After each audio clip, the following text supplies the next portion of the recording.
Feeling led on by the UFO community. Bit of a rambling post. Apologies for the length. I've been following this topic for over 35 years now, I guess. Here are just some of my thoughts on the subject. I guess first off, I'm the opposite of those who feel burned out by the subject. After 30 years, getting the traction, news, some videos, and legislation has been a whirlwind to me. After decades of stigma created by the military around the subject with smirking news anchors covering a UFO story, having it be discussed seriously is honestly mind-blowing to me. And make no mistake, it is not the government itself creating this vacuum of information. It is just a branch of government. The military, that is stonewalling the populace. And the Pentagon is still doing so. They did not willingly release anything. The scant videos that were painstakingly released via FOIA or the few leaked videos were simply acknowledged by them, nothing more. They removed a key member of the investigative team prior to the first required report, making it the important but still joke of a short report that it was. They have refused at every turn to cooperate, and their briefing where they showed maybe 2 frames of a dot. And their people were clueless about the Wilson memo was laughable. They are not slow leaking anything, not disclosing anything, and not allowing their clear and probably damning videos to be declassified. The Pentagon is not your friend for this topic, they never have been. And are continuing a 7-decade stonewalling campaign of ignorance. People are angry with those revealing information, and I honestly don't get it. Lou has gone above and beyond to reveal what he knew, risking his security clearance, which is the only way he makes a living. Not a single one of us would have even known there was a secret program to study UAP if not for him. Corbell is a cornball, but he at least is trying to release new info as well. Keep in mind they are trying to do this the right way.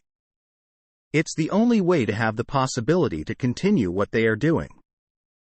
This involves probably 99% refusal for any FOIA requests or massively redacted info, proper COC. And not leaking info that would cause the Pentagon to shut down their operations. Their efforts have led to the creation of legislation to allow reporting and hearings we haven't had in decades. Along with agencies like NASA and private colleges and universities to open studies into it. Not everything they release is going to be legit. Corbell should have admitted the last sighting was flares. He desperately wants everything to be real. But who cares? I have not given him a dime. And have had access to stuff he has produced that is legit, so I don't care about this sort of thing. It's flares. I move on. I have not given him a dime. Lou and Corbell are grifting? I don't think so for a second. They are not inventing fantasy to make money. If they were, they would not have the backing of Congress and they would not have created legislation around UAP. And NASA would not be studying it. Might they make some money off what they do? Okay, good for them. Will Lou write a book? I don't care. If so, I probably won't buy it, but I hope it does well. Will Corbell make money from his podcasts? Again, I don't care. I won't pay for anything, but I do appreciate the things he puts out there that are legitimately interesting. Just because any of these guys does something stupid or produced junk, emo does not negate the content they have produced that is legitimately interesting. I ignore the noise, I care about substance, and if these guys can produce a single thing a year, that is a single thing a year more than I am used to getting in the past. True grifting is Greer guy who drops flares and tricks people into paying exorbitant fees for his mythical alien contact. 2 more ramblings, debunkers and increase of sightings. I am more a skeptic than I ever thought I would be when I started posting on ATS years ago before it went south. And here as well. The topic needs healthy skepticism. Debunking is different emo. In the past it was folks like Class who would make claims like, the Tehran UFO of 1972 was Jupiter. Utter nonsense. And now we have new folks who feel the need to debunk every sighting. I don't mind that they have skepticism. And they are often right. Mick West posting pictures of a flare for the recent sighting over a military base, he was right, Corbell was wrong. But emo, going into all sightings and assuming they all have a mundane explanation. And attacking it from that angle is the wrong way to do it. Gather the facts first and be open-minded. Your goal shouldn't be the 100% debunking of every sighting produced. If you are approaching it like that, you are doing it wrong. You are not debunking off hard data when you 100% don't have all the data. Eyewitnesses can be faulty, but 100% ignoring their testimony is also the wrong way to go about it. If courts had the same mentality, we wouldn't have a court system at all. Finally, I do think there is an increase of sightings. In the past, they were fairly rare. Then there was a period of 8 or so years where every dot in the sky was posted because a camera was attached to everything. And I don't mind, people are genuinely curious if they caught the golden goose. I don't like outright hoaxers. But there has been a recent increase emo. I trust pilots with over 10K air hours when they say they know exactly what satellites, including Starlink satellites, looks like. And their racetrack UAP are not satellites. They see them for long period of time, 15 minutes to hours. They dim and go bright again.